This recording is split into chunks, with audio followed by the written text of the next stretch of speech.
अस्सलाम वालेकुम। अच्छा जी, आज की जो हमारी वर्कशॉप है उसका मौजूद जैसे कि मैंने ये लिखा है यहाँ पे स्कूल मैनेजमेंट प्रोग्राम, ठीक है। SMP इसकी शॉर्ट फॉर्म है और इसमें हम स्कूल के अंदर जो मैनेज करते हैं क्लासेस को या अपने मामलात को, तमाम इंटरनल मैटर्स जो हैं जो हम स्कूल के अंदर करते हैं या कर सकते हैं, अगर नहीं कर रहे तो उसको आज हम डिस्कस करेंगे। तो कुछ पॉइंट्स मैं आपको बताऊंगा कि हमने क्या करना है, स्ट्रेटजी जिसे कह लें, प्लानिंग कह लें, ये वो इसमें आज हम डिस्कस करेंगे, ठीक है जी। तो डायरीज़ आपको सबको टीचर्स डायरी मिल चुकी हैं, उस पर आप ये जो पॉइंट्स मैं आपको बताऊंगा वो आप नोट करते जाइए, ठीक है जी। चलें स्टार्ट करते हैं। सबसे पहला जो काम आपने या स्टेप लेना है in your class, that will be on Monday, ठीक है जी। And you have to start, आपकी एक रूटीन स्टडी तो होती है नाजरा से। उसके बाद जो फर्स्ट एक्टिविटी आपने करनी है ना मंडे से, चूँकि हमारी अब सेकंड टर्म स्टार्ट हो चुकी है, ऑफिशियली एग्ज़ाम से हम फारिग हो चुके हैं, तो पहला स्टेप क्या होगा वो आप नोट कर लीजिए। सबसे पहले आपने फ़र्स्ट पीरियड में, तमाम टीचर्स क्योंकि फ़र्स्ट पीरियड में क्लास इंचार्ज ही होते हैं, ठीक है, और पीरियड्स वाइज टीचर्स नहीं होते, तो इंचार्ज ही रिस्पॉन्सिबल होता है ज़्यादा क्लास का, और कॉपीज़ के हवाले से, बुक्स की मेंटेनेंस के हवाले से। तो सबसे पहला हमारा जो पॉइंट्स होगा ना, कॉपीज़, कंडीशन स्लैश चेकिंग, ठीक है जी। अब ये है मेन हेडिंग, आपने तमाम बच्चों की कॉपीज़ चेक करनी है। क्या चेक करना है उसमें, ये मैं आपको पहला पॉइंट बताता हूँ। नंबर 1, इसके सब हेडिंग है ये। नंबर 1 क्या है कि either it's complete, every student has his all subjects copies और not.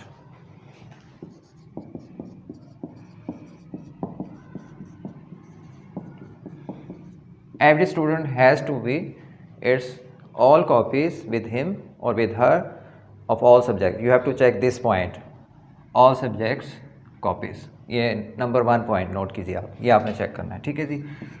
If there is missing, आप लिस्ट बना लें, उस बच्चे के नाम के साथ आगे लिख लें कि इसके पास इस सब्जेक्ट की कॉपी नहीं। ये नहीं लिखना कि उर्दू की नहीं है, 4 लाइन्स वाली नहीं, no, just write a subject. Subject आपने चेक करना है, क्योंकि अक्सर ऐसा होता है कि अगर बच्चे के पास उर्दू की कॉपी है, इस्लामियात की नहीं है, तो इस्लामियात का काम उसमें लिख लेता है। That is a big blunder, वो फिर बड़ा मसला हो जाता है बच्चे के लिए, टीचर के लिए भी, पेरेंट्स के लिए भी समझना ज़्यादा मुश्किल हो जाता है। एट दी एंड हमें फिर प्रॉब्लम फेस करनी पड़ती। तो ये आपने चेक करना है कि आया तमाम सब्जेक्ट्स, हमारे 6 सब्जेक्ट्स हैं, we have almost 6 subject, if there is more you can check. तो 6 सब्जेक्ट्स के हिसाब से आप देख लें कि आया उसकी कॉपीज़ कंप्लीट हैं या नहीं है। इफ़ देयर इज़ मिसिंग तो आप उसका नोट कर लें, एक अलग सा नोट बना लें अपनी टीचर डायरी में, ठीक है जी। नंबर 2, बहुत सी copies I have checked, I have seen कि उन पे नाम बच्चों ने खुद से लिखा होता है, पेरेंट्स लिखा होता है, या समटाइम्स बिल्कुल ब्लैंक होती हैं। ये सबसे बड़ा ब्लंडर हो जाता है। जब आप एक एक बच्चे को कॉपी बुला के चेक करेंगे, आपने सबसे पहले उसका नाम, फिर क्लास, और फिर तीसरे नंबर पे सब्जेक्ट लिखना है। तो ये नंबर 2 पॉइंट है, आपने सब कॉपीज़ में ये चीज़ चेक करनी है। नंबर 2, स्टूडेंट नेम नोट कीजिए ये, फिर उसके नीचे उसकी क्लास आएगी, आया क्लास लिखी हुई है, और तीसरे नंबर पे नीचे उसका सब्जेक्ट लिखा हुआ है या नहीं है, ये आपने फर्स्ट पेज पे चेक करना है। If there is no name, nothing, इसमें से कोई भी पॉइंट मिसिंग है तो आपने वो लिख लेना है, ठीक है जी। चौथा पॉइंट, इसमें आपने देखना है कॉपीज़ कवर्ड है या नहीं।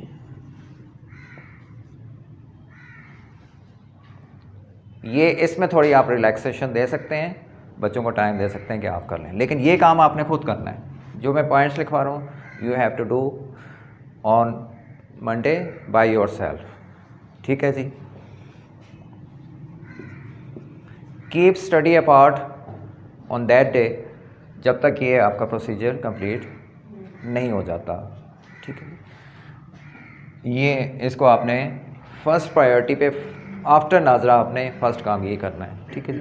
स्टूडेंट नेम देखेंगे, उसकी क्लास देखेंगे, उसका सब्जेक्ट देखेंगे, खुद ही सारी पिक्चर क्लियर हो जाएगी। एक एक स्टूडेंट को बुलाते जाइए, चेक करते जाइए, लिखते जाइए और वापस देते जाइए। आपको सारी पिक्चर क्लियर है, अपनी टीचर डायरी में नोट लिख लें।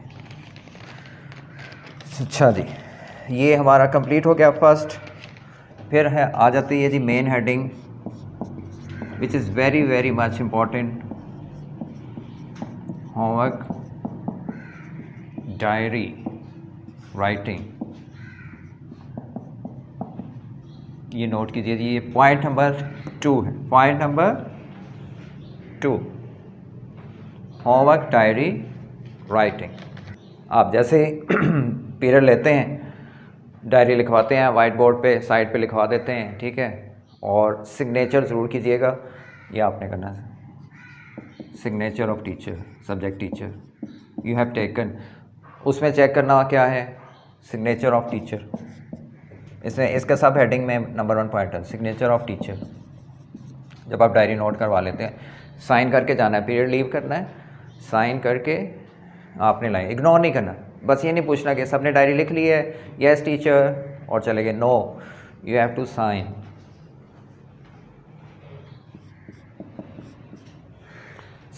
इसी के अंडर नीचे सेकंड पॉइंट आ जाता है डायरी लिखने के और डायरी चेक करने के हवाले से।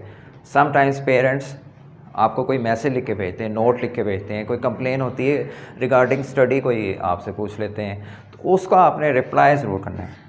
नोट कीजिए, रिप्लाई टू पेरेंट्स। कभी भी आपने इग्नोर नहीं करना कि हाँ ये तो मैंने काम करवाया हुआ है, ये तो मैंने चीज़ की हुई है। लेकिन अगर आपने की हुई है तो आप बताएं पेरेंट्स को, एक अच्छा सा नोट लिखिए, और in English language always, because this is English medium school, तो आपका नोट इंग्लिश में होना चाहिए, शॉर्ट बट कम्प्रिहेंसिव, कि अगले बंदे को समझ भी आ जाए। उर्दू में आ जाए तो आप उर्दू लिख सकते हैं, that is our official language as well, ठीक है जी। इंटरनेशनल लैंग्वेज को तो हम फॉलो कर रहे हैं, because this is English medium school. Some parents can not write English, can not speak English, so we can reply to them in Urdu. ठीक है जी, ये इसकी सब हेडिंग्स आ गई।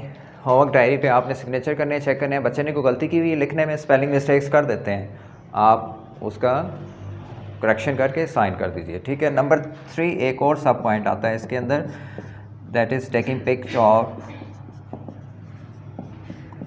Of homework diary at the end to share in the WhatsApp group. वो तो आप लोग करते ही हैं, लेकिन जो बेस्ट वन डायरी होती है ना, उसकी पिक लिया कर।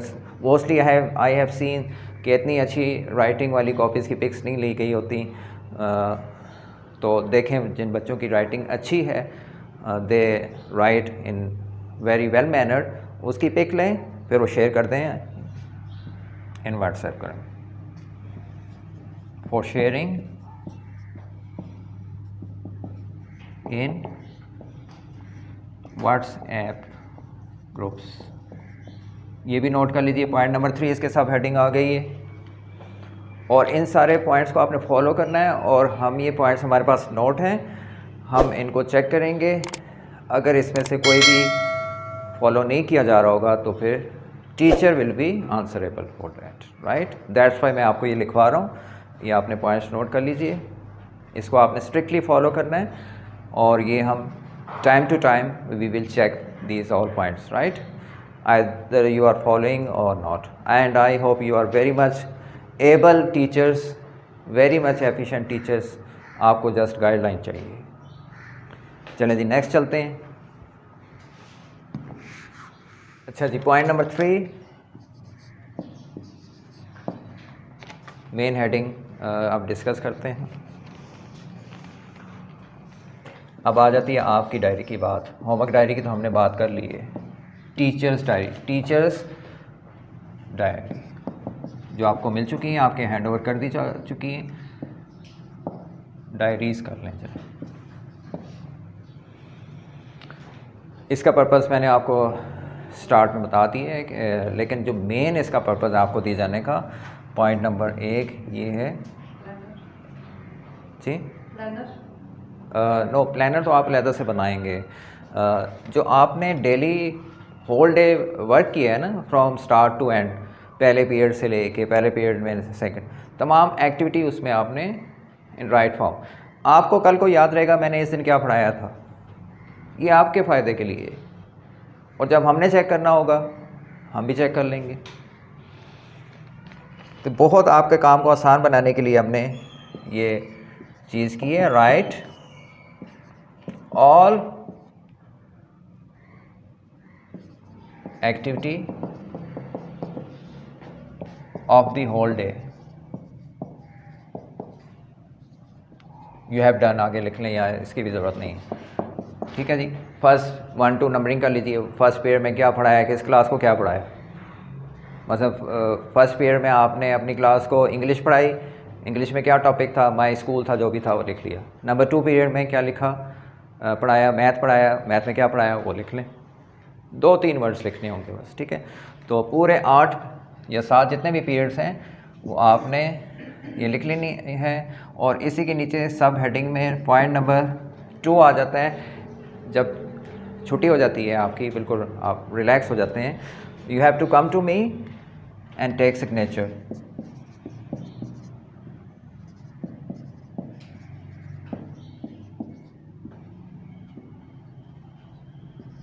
फ्रॉम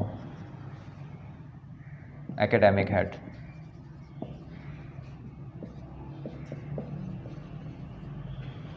मैं उसको साइन कर दूंगा। ठीक है जी, कि आपने पूरे दिन एक्टिविटी देखूंगा क्या करवाई आज, वो मैं इसको साइन कर दूंगा। फिर आपको डायरी वापस उसी में वक्त मिल जाएगी। ठीक है, इसमें 1 से 2 मिनट लगेंगे बस। आपका ज़्यादा टाइम हम छुट्टी के बाद नहीं लेंगे, जस्ट 5 मिनट्स। पॉइंट नंबर 4 पे आ जाते हैं, जिसमें अक्सर हमें प्रॉब्लम्स फेस करनी पड़ जाती हैं। We have sometimes lack of time because of strength of the class. Strength ज़्यादा होती है, बर्डन ज़्यादा होता है हमारे पास, कॉपी चेकिंग के लिए हमारे पास टाइम नहीं बचता। तो कॉपी चेकिंग इसको थोड़ा सा रिलैक्स करने के लिए आपको टू ईज़ योर सेल्फ, ठीक है, टू ईज़ योर वर्क, ठीक है, और for the betterment of students as well, और improvement of the student. System को थोड़ा सा मैंने चेंज करने की कोशिश की है, और आई होप कि ये एक अच्छा इफ़ेक्ट पड़ेगा आपका इसमें। इसके नीचे सब हेडिंग आ जाती है। कॉपीज़ चेक करने का आपके पास टाइम नहीं बचता। अक्सर ऐसा होता है ना, होमवर्क चेक करने का टाइम नहीं, अगर करते भी हैं तो उसमें जल्दी जल्दी कर देते हैं, टिक कर दिया, ओवरलुकिंग हो जाती है, एरर्स जो है ना वो स्किप हो जाते हैं, हम उसकी करेक्शन नहीं कर पाते। तो इसके लिए मैंने ये हल सोचा है कि आप अप टू 3 क्लास आप होमवर्क देंगे, up to 3 class homework written form में देंगे, प्लस लर्न तो होता ही है, ठीक है, but onwards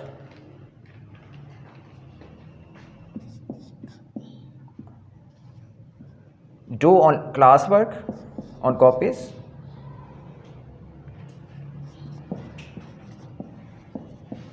from 4 to 10 do work on class work copy, यानी डू क्लास वर्क, ठीक है जी। क्लास में आप क्लास वर्क करवाएं बच्चों को, वही नीट होगा, ठीक है। तो उसको आप घर में बच्चों के लिए, क्योंकि 3 तक राइटिंग मैच्योर हो जाती है, हम होमवर्क क्यों देते हैं, class work is for homework, कि घर से वही लिख के लें, कॉपी कर दें, उसका कोई फ़ायदा नहीं होता। वो पुराना ओल्ड सिस्टम था हमारा फरसूदा, क्या था वो, कि जी जो स्कूल में लिखा है वही दोबारा घर पे लिख लें, ना बच्चा कुछ सीख सकता है ना याद कर सकता है, और लिखने में सारा टाइम ज़ाया हो जाता है। आपने ये वाला जो क्लास वर्क किया है ये करवा के चेक कर लें आराम से उधर ही, ठीक है। उस दिन टाइम नहीं है, सेकंड डे चेक कर लें। सेकंड डे कैसे चेक करें, सेकंड डे फिर क्लास लेनी होगी, ये आप इसको लर्न के लिए देते हैं। क्लास लिख लीजिए, इसकी डायरी दे दें कि लर्न, या टेस्ट दे दें इसका। अब दूसरे दिन जब वो बच्चा लिख के नहीं लाया, याद करके ले आया है, और वो याद करते हैं फिर बच्चे, this is an effective point. आप याद करने के लिए दे देंगे ना, तो वो याद करके लिए, क्योंकि उनके लिखने में टाइम नहीं वेस्ट गया वो वाला, ठीक है, वो याद करके ले आएंगे। आप टेस्ट दे दें उनको रिटन फॉर्म में, टेस्ट रिटन फॉर्म में हो जाएगा और राइटिंग प्रैक्टिस भी हो जाएगी। आपको जो टाइम मिल जाएगा टेस्ट देते हुए, आप फ्री होता है टीचर, आप जल्दी से वो कॉपी चेक कर लीजिए, उनका जो क्लास वर्क येस्टरडे आपने करवाया था या उस दिन करवाया था, और टेस्ट भी आप चेक कर सकते हैं उसे। ठीक हो गया जी, सुनना है तो सुन सकते हैं। तो ये बहुत ही इंपॉर्टेंट पॉइंट है, इसको नोट कर लीजिए। चलें जी, दूसरे पॉइंट्स की तरफ आते हैं आप। ये तमाम टीचर्स के लिए होगा, ये तो चलें था 4 से ऑनवर्ड्स। अब ये पॉइंट नंबर 5 है,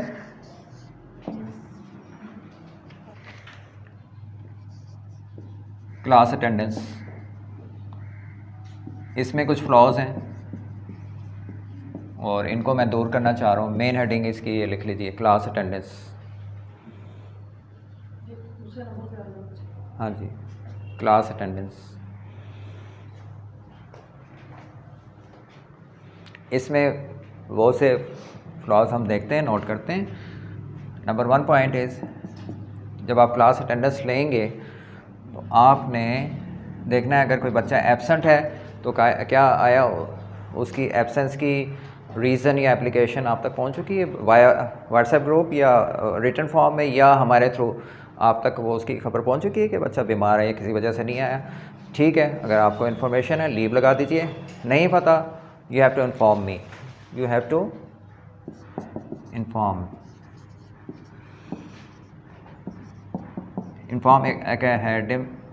academic head in case of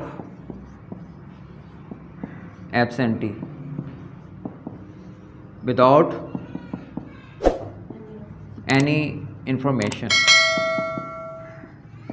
फिर वो मेरा काम है मैं उनसे कॉल करके पूछूं या जैसे भी पूछूं।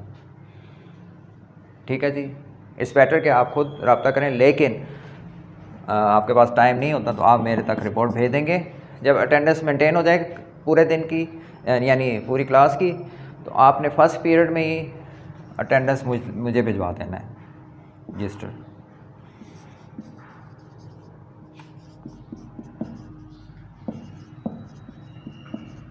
मेरे ऑफिस में आपने सेंड टू एकेडमिक हेड। मैं खुद चेक कर लूँगा कि स्कूल में अटेंडेंस कैसी जा रही है, कौन सा बच्चा अगर गैर हाजिर है तो आया लीव है या एब्सेंट है। ठीक है, डेली की अटेंडेंस लगा के मेरे ऑफिस में आपने क्लास अटेंडेंस रजिस्टर भेज देना, मेंटेन रखना है उसको। लीव इफ़ लीव नीचे ब्लॉक्स बने होते हैं, रीज़न फॉर लीव, सिक या कोई शादी है या कोई भी रीज़न है जी, उसमें आपने मेंशन करना है, क्योंकि हमारे रजिस्टर्स आप चेक भी होंगे। ठीक है, ये था इसके सब हेडिंग। क्लास अटेंडेंस के हवाले से 2 पॉइंट्स हैं, इनको आपने मेंटेन करना है, नोट कर लीजिए।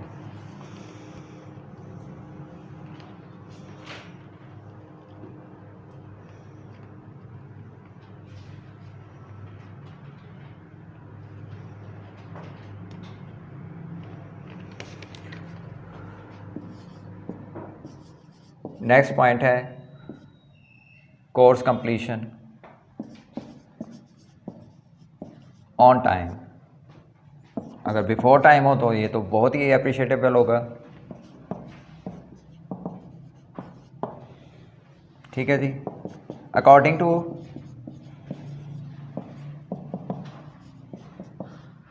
प्लानर जो आपने बनाया हुआ है वो चेक किया जाएगा। प्लानर की एक कॉपी मेरे पास होगी, एक कॉपी आपके पास होगी। मैं जब कॉपी चेक करूँगा तो उसके मुताबिक देखूँगा कि आया आपने जो प्लानर में डेट लिखी हुई है उस डेट को वो काम किया हुआ है या नहीं। आपकी टीचर डायरी में भी वो ज़ाहिर लिखा होगा, उस दिन वो लिखा होगा ना, क्योंकि आपने डायरी लिखनी है। फर्स्ट पीरियड में मैंने ये पढ़ाया, तो उसके मुताबिक मैं चेक करूँगा। ठीक है जी, क्या आपने प्लानर के मुताबिक पढ़ाया या नहीं पढ़ाया, मिस नहीं करना। ये नहीं कहना वो स्टूडेंट्स नहीं आए, एक स्टूडेंट आया, 2 नहीं, आपने ये नहीं करना, आप पढ़ा दें, अपना प्लानर जारी रखें उसको। ये इसके सब हेडिंग में एक और पॉइंट आ जाता है एग्ज़ाम्स और टेस्ट के हवाले से। एग्ज़ाम्स तो हमारे आपको पता है कि आप 3 ही टर्म्स होती हैं, वो उसके आपको टाइम दिया जाता है बनाने के लिए, लेकिन टेस्ट आपने डेली बेसिस पे लेने हैं। ठीक है जी, जैसे मैंने आपको बताया कि आप टेस्ट दे देंगे, लर्न करके आएगा बच्चा, वो टेस्ट ही होगा उसका। तो एक हमारे यहाँ हुआ करेंगे मंथली प्रिंसिपल टेस्ट के नाम से। पी टेस्ट आपने हर मंथ के एंड में प्लान करके लेने हैं जी। ठीक है जी, ये नोट कर लीजिए आप। अच्छा जी, ये 7 पॉइंट है हमारा।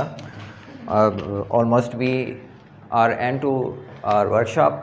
और ये थोड़े से स्कूल और क्लास के डिसिप्लिन के हवाले से हमें जो प्रॉब्लम्स होती हैं उस बारे में थोड़ा सा मैं आपको गाइडलाइन देना चाह रहा हूँ। ठीक है, सबसे पहले तो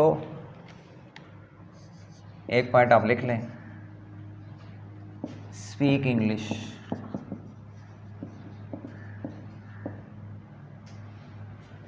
ठीक है, आपने क्लास में जाना है तो ट्राई करना है। बेसिक इंग्लिश आप सबको आती है, आई नो वेरी वेल। ठीक है, अब मैं कोई आपसे कोई इंग्लिश में बात नहीं कर रहा, कुछ हेल्पिंग वर्ड्स बीच में यूज़ कर रहा हूँ, तो एक अच्छा आपके पर्सनैलिटी पे असर पड़ेगा, बच्चों पे भी पड़ेगा और वो सीखेंगे। Because we are English medium school teachers, तो हमें इंग्लिश कोई प्रायोरिटी देनी है। तो speak English, at least you can try, at least you can try, जैसे कहते हैं ना, आप ट्राई करेंगे और इंग्लिश, और कहते हैं ना प्रैक्टिस मेक मैन परफेक्ट। ठीक है, तो प्रैक्टिस करने से कभी भी ये बुक्स पे टेंस, आप मेरी इंग्लिश की वर्कशॉप देखें ना, अगर इंग्लिश लैंग्वेज, इंग्लिश कैसे बोलें, ठीक है, उसमें मैंने ये बताया था कि इंग्लिश कभी भी आपको टेंस रटने से नहीं आएगी, पास्ट प्रेजेंट फ्यूचर, आपको बोलने से आएगी। ठीक है, तो आप बोलेंगे, पहले एक दफ़ा गलत टेंस होगा, और कभी मत सोचें कि अब मैंने बात करनी है तो कौन सा टेंस लगाऊं। नो, नेवर, जो मुँह में आता है बोल दें। That is not our national language. ये आपको कोई ताना नहीं देगा कि गलत बोल रहे हो। हाँ, अपनी ज़बान जो हमारी है वो गलत बोलें, फिर आपको ज़रूर ब्लेम किया जाना चाहिए, ज़रूर आपसे पूछा जाना चाहिए, किया ने, कीतास, ये नहीं होना चाहिए। उर्दू को में पंजाबी ना मिलाएं। इंग्लिश आप बेशक गलत बोलें, ऐसा ऐसा आपकी इम्प्रूवमेंट आ जाएगी। आप देखेंगे आपके अंदर कॉन्फिडेंस आएगा। और एक और चीज़ मैं बड़ी आपको सीक्रेट वाली बताऊं, बड़ी मज़े की है। आप अगर इंग्लिश बोलेंगे ना, तो आप बड़े से बड़े बंदे को, पढ़े लिखे बंदे को, अपने से सीनियर को भी आप मात दे सकते हैं, उसको डाउन कर सकते हैं, बिकॉज ऑफ इंग्लिश। क्योंकि हम ज़हनी तौर पे ग़ुलाम हैं अंग्रेज़ों के, बेशक आज़ाद हो चुके हैं लेकिन ज़हनी ग़ुलाम हैं। इंग्लिश के रोब दबदबे में आ जाते हैं। ऐसी बात कर जाते हैं जो उर्दू में हम नहीं करते जी, और आपने नोटिस किया होगा, कोई आपके सामने इंग्लिश बोल रहा हो तो आप थोड़े से कम्प्लेक्स में आ जाते हैं ना, थोड़ा सा ऐसे, यानी हाँ जी, एहसास कमतरी का भी शिकार हो जाते हैं सामने। क्यों? क्योंकि हम समझते हैं वो इसको तो इंग्लिश आती है, मुझे नहीं आती।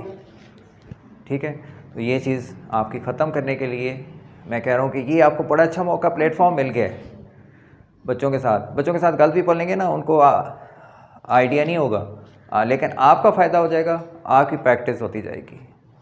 राइट, सो ये इसका ये भी मतलब, इसका मज़ीद इतना फ़ायदा नहीं उठाना कि बिल्कुल ही गलत बोलना शुरू कर दें कि बच्चों की भी इंग्लिश ख़राब हो जाए। नहीं, मैं वैसे एक आपको एग्जाम्पल के तौर पे दे रहा हूँ। ठीक है, छोटी मोटी गलती हो जाती है, तो ये पॉइंट आप लिख लीजिए। अब आते हैं क्लास डिसिप्लिन के हवाले से, वो आजकल बड़ा मसला है।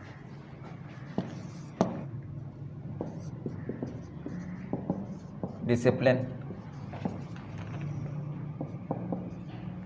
इन क्लास कैसे मेंटेन करें? कोई बताना पसंद करेगा कि कैसे मेंटेन किया जा सकता है? बिजी कर दो बच्चों को। बिल्कुल, very much right, busy your students. ये एक ही पॉइंट है और यही बड़ा इफेक्टिव है। की पॉइंट, जैसे कहते हैं ना, की पॉइंट, किसी ताले के कमरे की चाबी खोलनी, अंदर जाना है, तो जो चाबी है ना, वो डिसिप्लिन की चाबी जो है ना, वो ये है कि आप स्टूडेंट्स को बिज़ी कर दें। किस में बिज़ी करें? बातों में नहीं, उछल कूद में नहीं, काम में बिज़ी कर दें, उनके इंटरेस्ट के काम में। आपको, आपकी क्लास है, आपको पता है कि आपकी क्लास के बच्चे को, उनको क्या कैसे टैकल करना है, कैसे वो क्या चीज़ें लाइक करते हैं, किस में इंटरेस्ट लेते हैं, उसमें उनको बिज़ी कर दें। स्टडी को भी इंटरेस्टिंग बनाएं। वो पुराने दौर वाली स्टडी ख़त्म हो गई है, सवाल जवाब याद करो।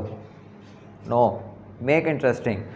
क्वेश्चन दे दें, कहीं फाइंड करें इसका क्वेश्चन, बिजी हो जाएंगे, ढूंढना शुरू हो जाएंगे बुक में से कोई क्वेश्चन दे दें, ये मैंने एक क्वेश्चन दिए इस बुक पाक स्टडी में से, आपको इसका आंसर मिल जाएगा, सब बच्चे तलाश करें, वो ढूंढना शुरू हो जाएंगे, इंटरेस्ट भी लेंगे क्योंकि उनको एक पहेली मिल गई समझने। ठीक है, इस तरह इंटरेस्टिंग बनाए, चीज़ों को बिजी करें। सेकंड चीज़ इसी के नीचे आ जाती है सब हेडिंग में बॉडी लैंग्वेज।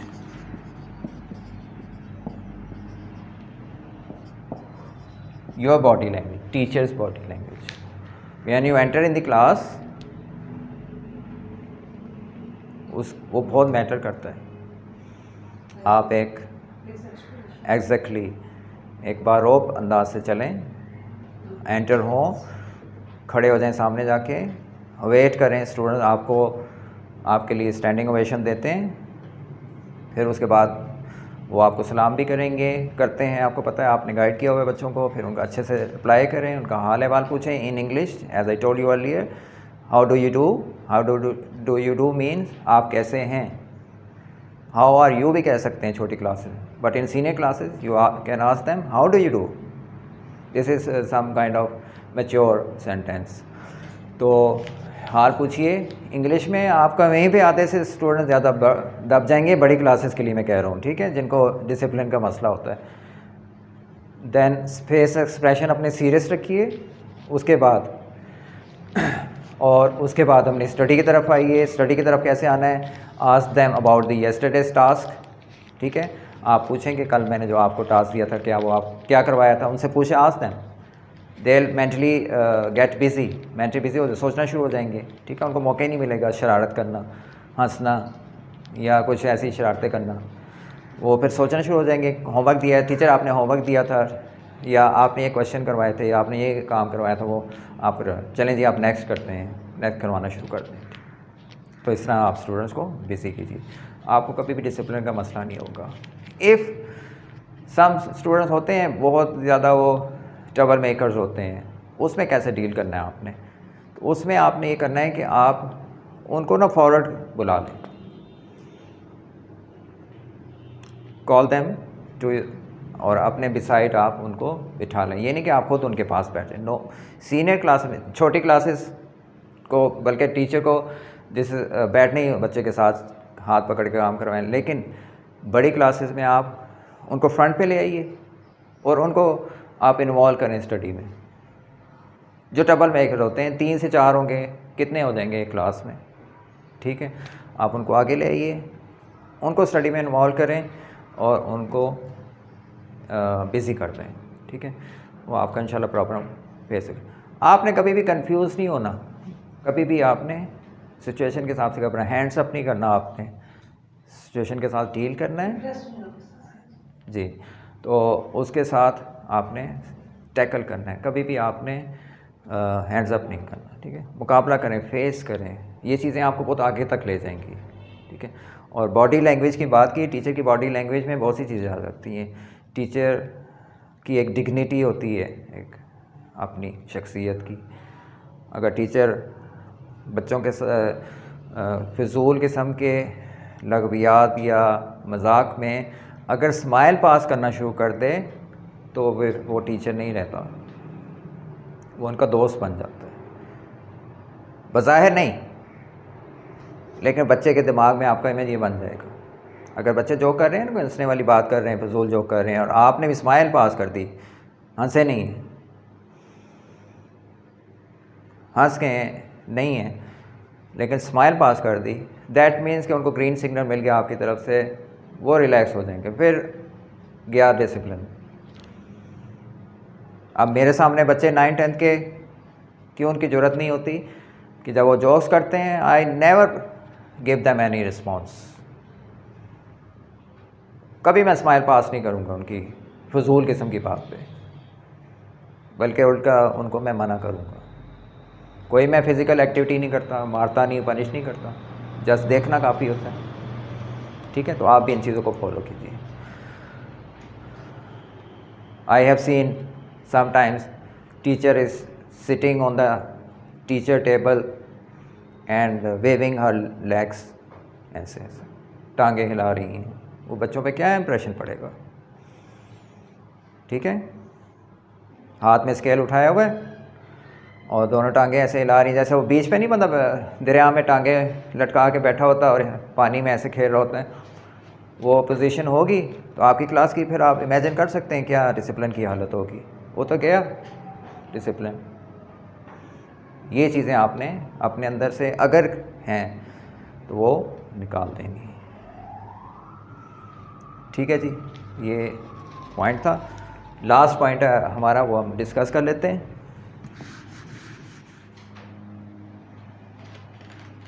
नंबर ये लास्ट पॉइंट है, बस अब हम वाइंड अप करते हैं। और ये है कि समटाइम्स हमें दूसरे टीचर के पास जाना पड़ता है किसी के काम के सिलसिले में। ठीक है, और कुछ गाइडलाइन चाहिए हो या वैसे हमें, तो whenever two teachers are talking in front of students, ये पॉइंट बहुत भी नोट करने वाला है।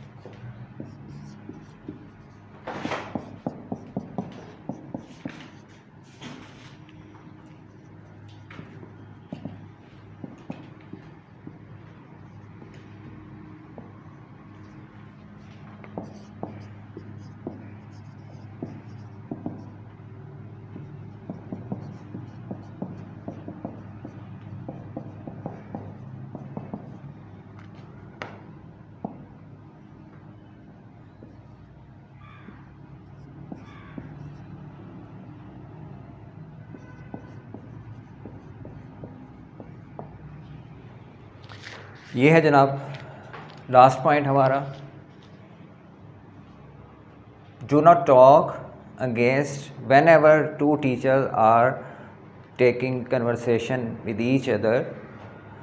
Do not talk against anybody, चाहे वो आपका पर्सनल मैटर घर का हो, against your institute, matter of schools और सम वन, यानी एनी काइंड ऑफ पर्सन। ठीक है, चाहे वो आप उसको जानते हैं नहीं जानते, रिश्तेदार है नहीं है, स्कूल के कोई पर्सन है, आपके कोई कोलीग है या आपकी इंस्टीट्यूट है। ठीक है, उसके बारे में कभी भी आप स्टूडेंट के सामने इन बातों का आपने ख्याल रखना है कि आपने किसी पर्सन के ख़िलाफ़, किसी इंस्टीट्यूट के ख़िलाफ़ बात इन फ्रंट ऑफ स्टूडेंट्स नहीं करनी, कभी भी नहीं करनी, क्योंकि हम यहाँ पे काम कर रहे हैं। We have to be loyal with this institute. ठीक है, हाँ, आप जब खुद बैठे हों, स्टाफ रूम में बैठे हों, यू कैन डिस्कस मैटर्स।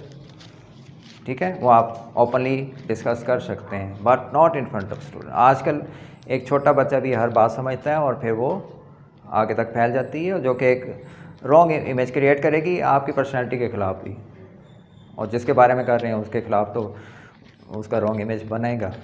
ठीक है, आपकी अपनी पर्सनैलिटी जो डेवलपमेंट है उसमें भी ये चीज़ इफ़ेक्ट करेगी।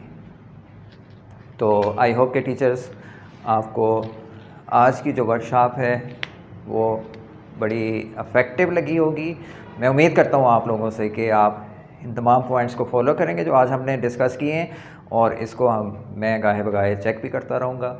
और ये आई होप कि ये हमारे काम में काफ़ी अब आसानी आ जाएगी इंशाल्लाह। मंडे से आपको भी ट्रबल्स नहीं होंगी काम में। ठीक है, क्योंकि हमने ओवरऑल सारे मैटर्स जो है ना वो डिस्कस कर लिए हैं। तो आप लोग में से कोई अगर कोई क्वेश्चन करना चाहे तो कर सकते हैं, या फिर हम इसको वाइंड अप करते हैं। चला चलिए ठीक है, नेक्स्ट वर्कशॉप में किसी और मौजू के साथ हाजिर होंगे। तब तक के लिए टेक केयर, अल्लाह हाफिज़।